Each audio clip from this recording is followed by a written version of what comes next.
दोस्तों, बहुत समय पहले की बात है। किसी नगरी में एक युवक रहा करता था।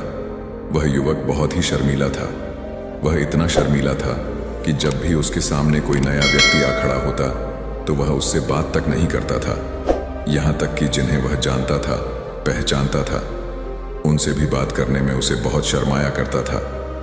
वह उनसे भी ठीक से बात नहीं कर पाता था और अपनी इस समस्या के कारण वह खुद ही बहुत परेशान रहता था, क्योंकि वह अपने जीवन में कुछ कर ही नहीं पा रहा था। धीरे धीरे समय बीतता गया और समय बीतने के साथ साथ उस युवक की शर्माने की आदत भी बढ़ती चली गई, जिसके कारण वह अत्यधिक निराश रहने लगा, परेशान रहने लगा, चिंतित रहने लगा। उसे यह समझ नहीं आ रहा था कि वह अपनी इस समस्या से किस तरह से छुटकारा पाए। उसके घर वाले भी अब उसकी इस समस्या को लेकर बहुत चिंतित रहने लगे थे। वे सोचते थे, इसका क्या होगा, यह अपने जीवन में कुछ कर पाएगा भी या नहीं। जब भी वह कहीं पर काम के लिए जाता तो लोग उसके इस सीधेपन का फायदा उठाते, उसे परेशान करते। वह कुछ ज्यादा कह नहीं पाता था, जिसके कारण उसे कोई भी कुछ भी कह देता और वहां से चला जाता है। इन्हीं सब कारणों की वजह से उसका मन कहीं भी किसी भी काम में नहीं लगता। वह हर काम को कुछ ही दिनों में छोड़ दिया करता। उसके मन में बहुत कुछ चल रहा था। उसके मन में विचारों के तूफान उठ रहे थे। वह सबसे बहुत कुछ कहना चाहता था, लेकिन अपनी इस आदत के कारण वह किसी से कुछ नहीं कह पा रहा था। वह अंदर ही अंदर घुटता जा रहा था।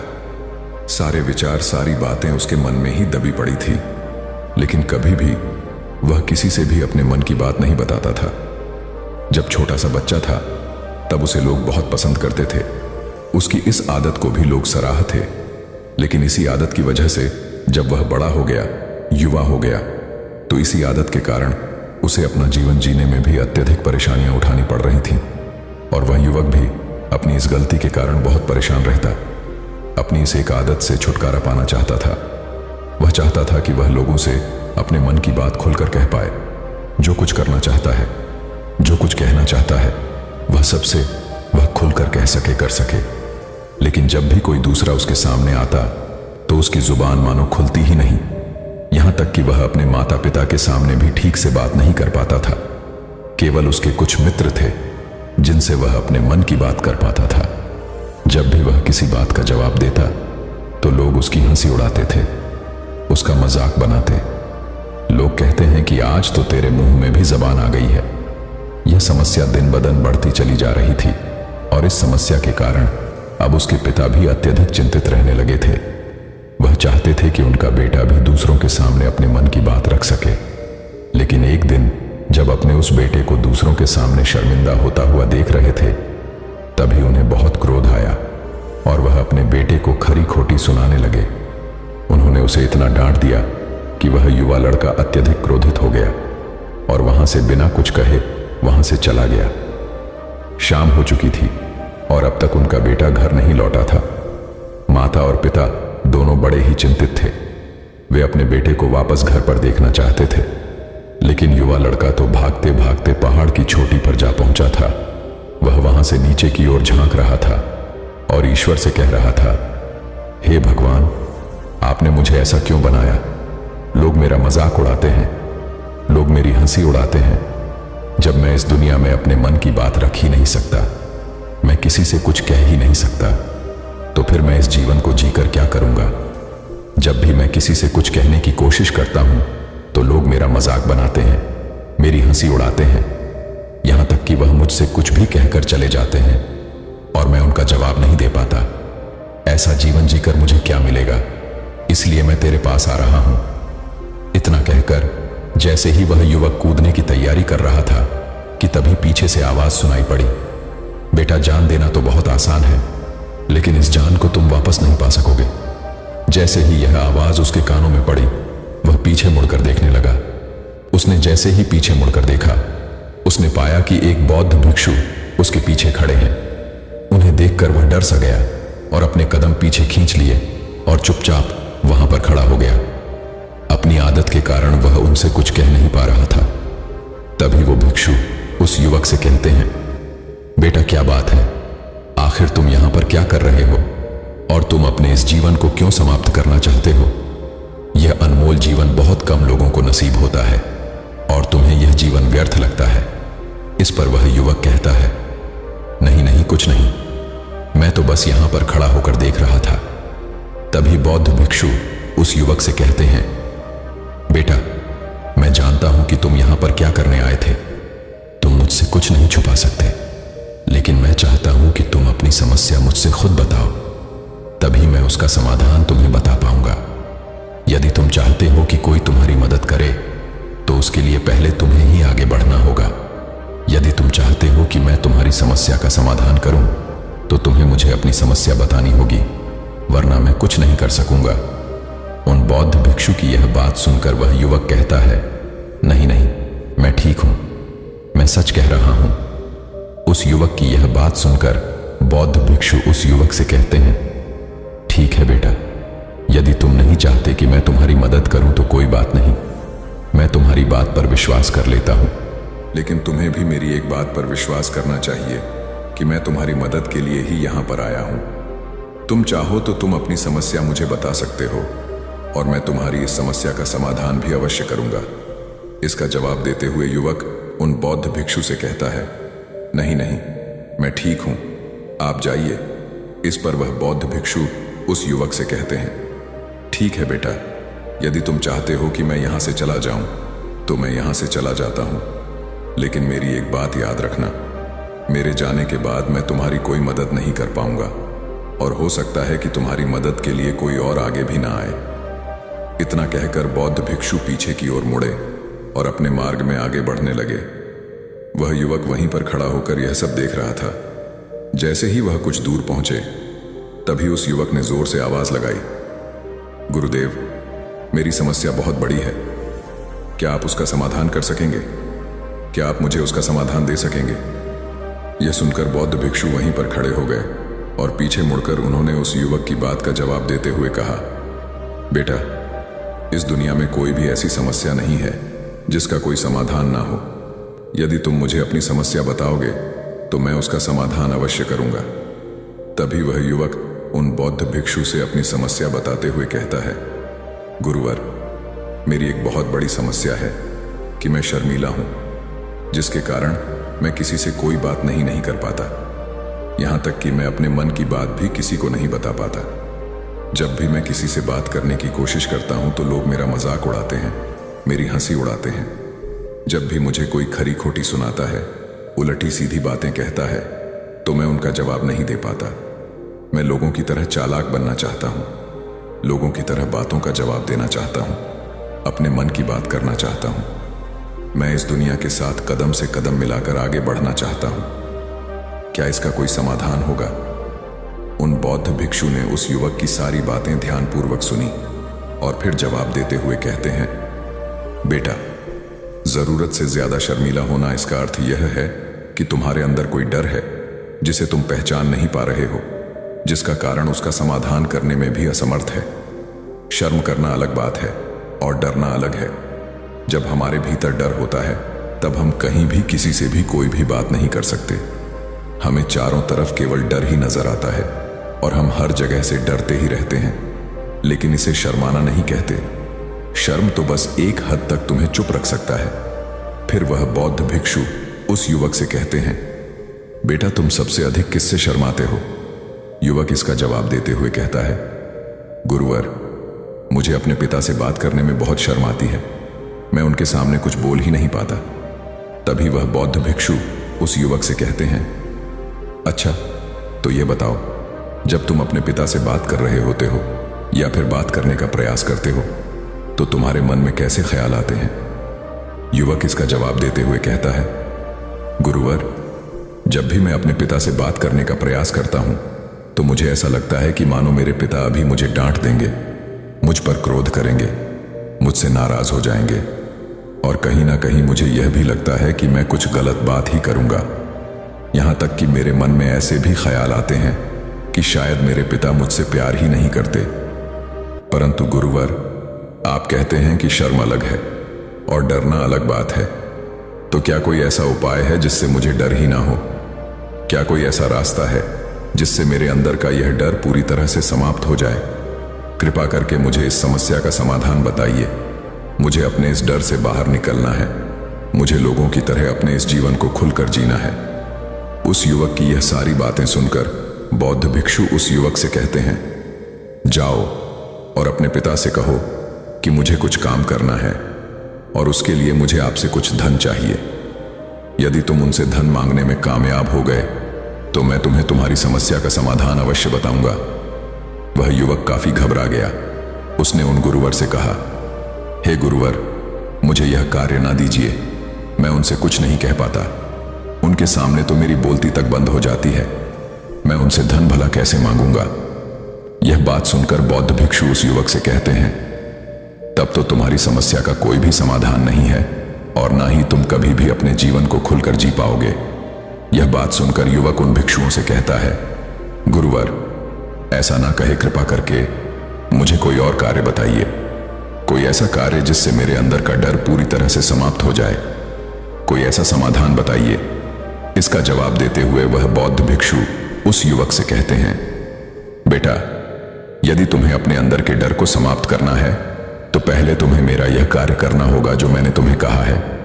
वह युवक घबराकर काफी देर सोच विचार करने के बाद पुनः गुरुवर से कहता है, ठीक है, यदि आप चाहते हैं कि मैं इस कार्य को करूं तो मैं इसे करने का पूरा प्रयास करूंगा। इतना कहकर वह युवक अपने घर लौट जाता है। उसे देखकर उसके माता पिता बहुत खुश हो जाते हैं और वह युवक अपने पिता से डरते डरते कहता है, पिताजी, मुझे आपसे कुछ बात कहनी है। इस पर उसके पिता कहते हैं, बोलो, क्या बात है। युवक आगे कहता है, पिताजी, मैं कुछ काम करना चाहता हूं और उसके लिए मुझे आपसे कुछ धन चाहिए। क्या आप मुझे कुछ धन दे सकते हैं। इतना सुनकर उस युवक के पिता ने उसकी ओर ध्यान से देखा। काफी देर देखने के बाद वह खुशी से झूम उठे और तुरंत ही उन्होंने कुछ धन अपने पुत्र के हाथों पर रख दिया और कहने लगे, बेटा, इतना धन काफी है कि तुम्हें और चाहिए। इसके जवाब में वह युवक अपने पिता से कहता है, नहीं नहीं पिताजी, इतना काफी है, मैं इतने से काम चला लूंगा।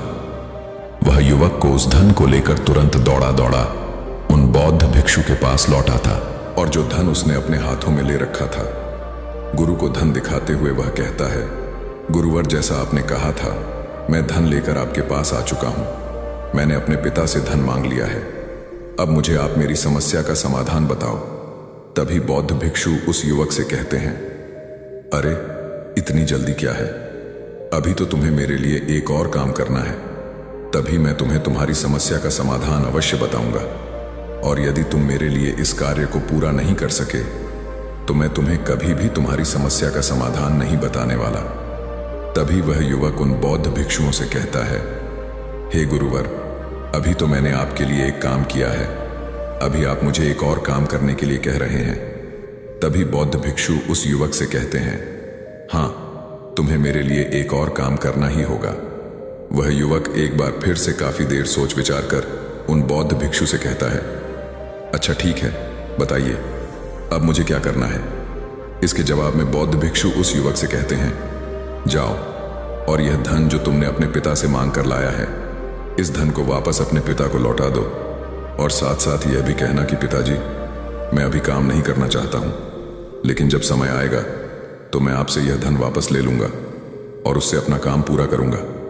यह बात सुनकर युवक एक बार फिर से ऊपर से नीचे तक पूरी तरह से कांप गया और कहने लगा, गुरुवर, आप मुझे कोई और काम सौंप दीजिए, मैं उसे जरूर करूंगा, लेकिन अब यदि मैं धन लेकर उनके पास वापस गया तो वह क्या सोचेंगे मेरे बारे में।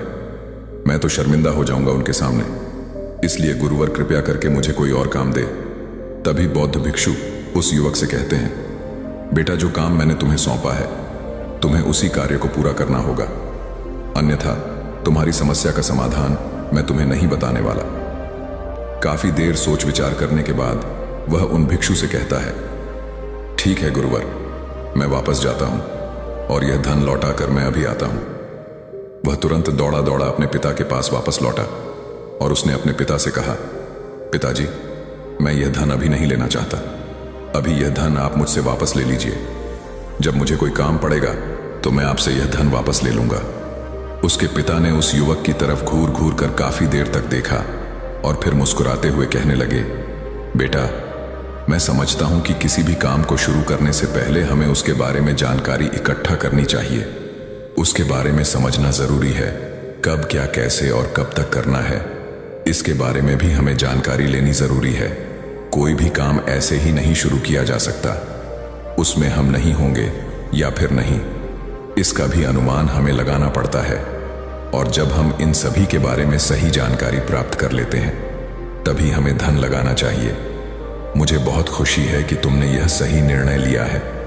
जब तुम्हें यह समझ में आ जाए कि जो कार्य तुम करने जा रहे हो वह तुम्हारे लिए उचित है, तब तुम चाहो तो मैं तुम्हें यह धन वापस लौटा दूंगा। युवक अपने पिता से यह सारी बातें सुनकर मन ही मन बहुत प्रसन्न था। उसने यह तो उम्मीद तक नहीं की थी कि उसके पिता हंसकर उसे इस तरह से सारी बातें समझाएंगे। वह मन ही मन यह सोच ही रहा था कि तभी उसके पिताजी उसके और करीब आए और अपनी उस युवा बेटे को गले से लगा लिया। जैसे ही उसके पिता ने उस युवक को गले से लगाया, उसको बहुत अच्छा महसूस हुआ। उसका आत्मविश्वास, उसका हौसला और बढ़ता गया। उसके बाद युवक वापस पुनः गुरुवर के पास लौटा और कहने लगा, गुरुवर, जैसा आपने कहा था मैंने बिल्कुल वैसा ही किया है। मैंने धन अपने पिता को वापस कर दिया है। अब तो कृपया करके मुझे मेरी समस्या का समाधान बता दीजिए। तभी बौद्ध भिक्षु उस युवक की तरफ देखकर मुस्कुराते हैं और इस युवक से कहते हैं, बेटा, इतनी जल्दी क्या है? अभी तो तुम्हें मेरे लिए एक और काम करना ही पड़ेगा। वह युवक कहता है, महाराज, आप आखिर मुझसे बार बार इस तरह से काम क्यों करवा रहे हैं? क्या आपके पास मेरी समस्या का कोई समाधान नहीं है? कहीं आप मुझे बेवकूफ तो नहीं बना रहे? जिस तरह से लोग मुझे बेवकूफ बनाते हैं, क्या आप भी मेरे साथ वही तो नहीं कर रहे? आपने कहा, जाओ अपने पिता से पैसे मांग कर लाओ। मैंने पैसे मांग कर लाए। आपने फिर कहा, जाओ ये पैसे अपने पिता को लौटा कर आओ। मैंने आपके कहे अनुसार बिल्कुल वैसा ही किया। और अब आप कह रहे हैं कि मैं आपके लिए एक और काम करूं। नहीं, यह मुझसे नहीं होगा। तभी बौद्ध भिक्षु उस युवक की तरफ देखकर मुस्कुराते हैं और कहते हैं, बेटा, बस यह आखिरी काम है और यह बहुत सरल भी है। तुम जैसे ही इस कार्य को पूरा करोगे, मैं तुम्हें वचन देता हूं कि मैं तुम्हारी समस्या का समाधान तुम्हें अवश्य बताऊंगा। इस पर वह युवक फिर से एक बार सोच विचार करता है और उन बौद्ध भिक्षु से कहता है, ठीक है, लेकिन यह आखिरी काम जो मैं आपके लिए करूंगा, बताइए मुझे क्या करना है? तभी बौद्ध भिक्षु एक मूर्ति निकालकर उस युवक के हाथ में थमा देते हैं। वह मूर्ति देखने में बहुत ही साधारण सी थी, लेकिन वह बौद्ध भिक्षु उस युवक से कहते हैं, बेटा, तुम्हें इसे बाजार में ले जाना है, इसे बेचना है और इसके बदले में तुम्हें 100 सोने के सिक्के लेकर आने हैं। जब तुम यह करने में सफल हो जाओगे, तभी मैं तुम्हें तुम्हारी समस्या का समाधान तुम्हें बता पाऊंगा। वह युवक उस मूर्ति को अपने हाथ में लेकर बड़े ही गौर से देखता है और उन बौद्ध भिक्षुओं से कहता है, हे गुरुवर, यह तो बड़ी ही साधारण सी मूर्ति लग रही है, मानो मिट्टी की बनाई गई। इसके लिए भला 100 सोने के सिक्के मुझे कौन देगा? कहीं आपका माथा फिर तो नहीं गया है? इसके 1 या 2 सोने के सिक्के मिल जाएं, वही बहुत है, लेकिन इसके लिए 100 सोने के सिक्के कोई नहीं देगा। तभी बौद्ध भिक्षु उस युवक से कहते हैं, बेटा, मैंने जो तुम्हें काम सौंपा है, यदि तुम उसे पूरा करोगे, तभी तुम्हें तुम्हारी समस्या का समाधान मिल पाएगा। अन्यथा तुम चाहो तो अपने घर लौट सकते हो, फिर से वही अपने पुराने जीवन में, जहां लोग तुम्हारा मजाक बनाते हैं, लोग तुम्हें डराते हैं, सताते। मैं तुम्हें यहां अपने डर को निकालने में तुम्हारी मदद कर रहा हूं।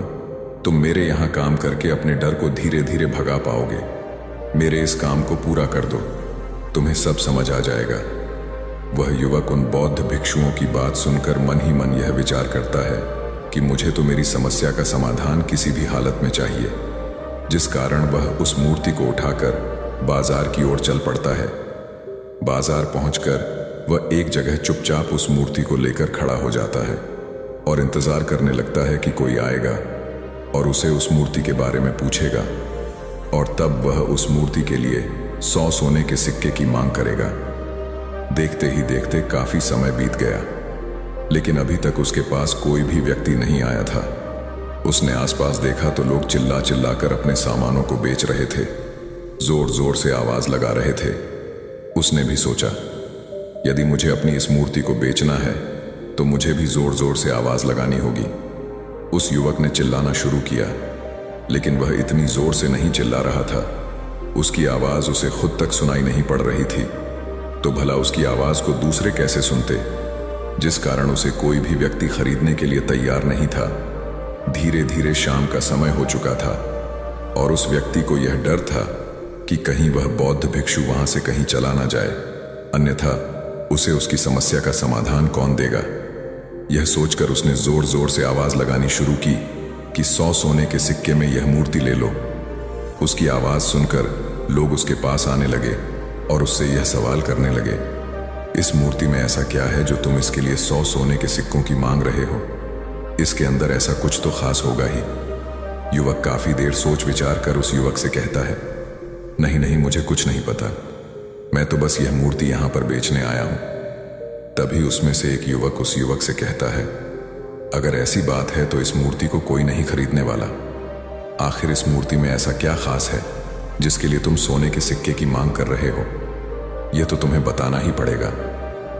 धीरे धीरे कई लोग उसके पास आए और सभी ने बस एक ही सवाल किया, आखिर इस मूर्ति में ऐसा क्या खास है, ऐसी क्या बात है जिसके लिए तुम सोने के सिक्के की मांग कर रहे? उस युवक ने उससे बातचीत की, उन्हें समझाने की कोशिश की, कई प्रयत्न किए, लेकिन कोई भी उस मूर्ति को सोने के सिक्के देकर खरीदने के लिए तैयार नहीं था। वह निराश हो गया। उसे कुछ समझ नहीं आ रहा था कि वह क्या करे। तभी बाजार में उसने देखा कि कुछ लोग अपने सामानों की खासियत बता रहे हैं। उसे बेचने के लिए उसकी खास खास बातों के बारे में लोगों को समझा रहे हैं। यह देखकर उसने भी सोचा कि मुझे भी इस मूर्ति की कुछ खासियत लोगों को बतानी है।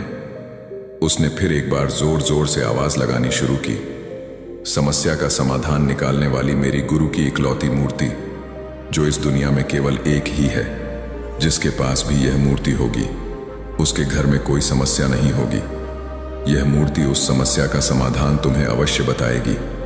यह सुनकर लोग उसके पास पहुंचने लगे और उसे यह सवाल करने लगे, क्या सच में यह मूर्ति जिसके पास होगी उसके पास कोई समस्या नहीं होगी? क्या सच में यह सभी समस्याओं का समाधान करती है? उसका जवाब देते हुए युवक कहता है, हाँ, सभी समस्याओं का समाधान कर देती है। यदि आप इस मूर्ति को ले जाते हैं, आपके घर में कोई भी समस्या होगी तो उसका समाधान यह आपको अवश्य बताएगी। चाहे कोई भी समस्या हो, कैसी भी समस्या हो, कैसी भी परिस्थिति हो, आपको इसका समाधान अवश्य मिलेगा। इतना सुनने के बाद अब वही एक मूर्ति सबको चाहिए थी। उस मूर्ति के दाम लगाने लगे। कोई उसे 200 सोने के सिक्के तो कोई 400, कोई 600 सोने के सिक्के तो कोई 1000 सोने के सिक्के देने के लिए तैयार था। उस मूर्ति की कीमत लगातार बढ़ती जा रही थी। जैसे जैसे लोगों को पता चलता जा रहा था कि यह मूर्ति लोगों की समस्या का समाधान करती है, लोग उसे किसी भी कीमत पर खरीदने के लिए तैयार हो गए। अब वह युवक भी आत्मविश्वास के साथ और जोर से चिल्ला रहा था, लोगों को उस मूर्ति के बारे में समझा रहा था, बता रहा था। अब उसके मन में कोई डर नहीं था। वह लोगों को उस मूर्ति के बारे में पूरे आत्मविश्वास के साथ बिना घबराए उस मूर्ति की खासियत बताने में लगा हुआ था, जिसके कारण लोग उस पर भरोसा कर रहे थे और वह भरोसा लोगों की नजरों में नजर भी आ रहा था। जैसे जैसे अंधेरा होता गया, लेकिन लोगों की भीड़ कम होने का नाम ही नहीं ले रही थी। लोग उस मूर्ति को खरीदना चाहते थे। उस युवक ने जोर से आवाज लगाई कि मुझे क्षमा करें, यह मेरे गुरु की मूर्ति है और मैं इसे बेचना नहीं चाहता।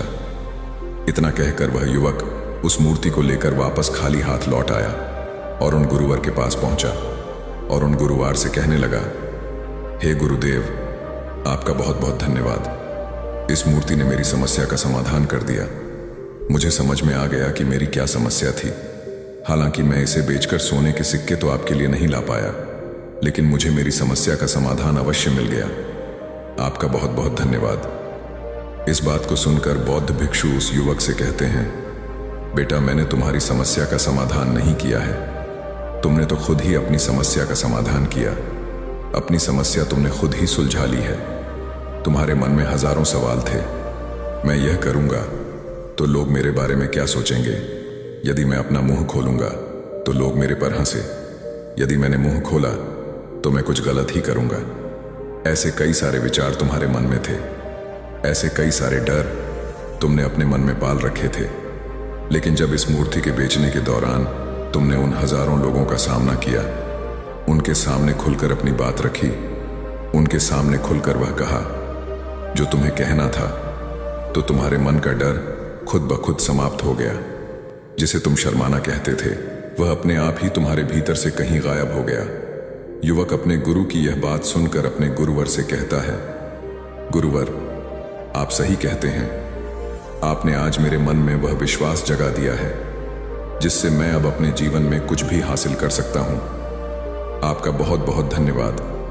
डर को धीरे धीरे खत्म करने से ना ही आपको शर्म आएगी और ना ही डर लगेगा, और जब आपके भीतर का डर हमेशा के लिए समाप्त हो जाएगा तो आप अपने जीवन में जो भी कुछ करना चाहते हैं, जो भी कुछ पाना चाहते हैं, उसका रास्ता आपके लिए पूरी तरह से साफ हो जाएगा और आप अपने नए मार्ग पर तेजी से आगे की ओर बढ़ने में सक्षम भी हो जाएंगे। इसलिए लोग क्या कहते हैं, क्या कहेंगे, यह सब छोड़ दीजिए और खुद पर विश्वास कीजिए, क्योंकि आप ही हैं जो अपने इस डर का सामना कर सकते हैं। और वीडियो अच्छी लगी हो तो आपको सब्सक्राइब अवश्य करें, और दोस्तों सच्ची श्रद्धा से कमेंट में नमो बुद्धाय या श्री हनुमते नमः अवश्य जरूर लिखिए।